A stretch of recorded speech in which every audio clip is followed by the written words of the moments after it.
7 career wins by submission for Michael Chandler, 4 by rear naked choke. And then win the round. Oh. He's got to make something very big happen. Oh my goodness. Oh. Oh my goodness, he's got to stretch him out though. Ey, sen öte aram ekensin. Жарайт. Жоқ, тоқта. Сыйластық болсын жігіттер, керек емес. Не істегеніңді білесің ба, саусақтарыңды аузыма тыққаның не? Төбелес болғасын ондай жағдай болып тұрады ғой, бро. Сен оған жол бердің ғой? Жоқ, оның не? Мен еш нәрсеге жол бермедім. Сол әрекетіңмен мені қылқындыруға сәл қалдың ғой. Ал сен болсаң солай істеуіне жол беріп тұрсың. Жоқ, мен ештеңеге жол берген жоқпын.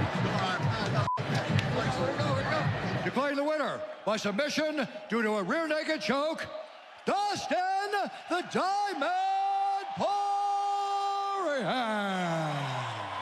Жекпе-жекте сенің төрешіге шағымданған сәтіңді көрдік. Ол жерде не болды? Айта кетші. Иә, ол қылқындыру әдісіне өту үшін саусақтарын аузыма тығып басымды жоғары қарай көтерді. Біз бұл жағдайды өз ракурсымыздан байқамадық, бірақ бұл туралы төрешіге ескерттің ғой. Иә, не мынау деген сияқты айттым. Төреші оған ескерту жасады, бірақ кедергі келтірген жоқ. Сосын ол мені қылқындырып тастауға сәл-ақ қалды.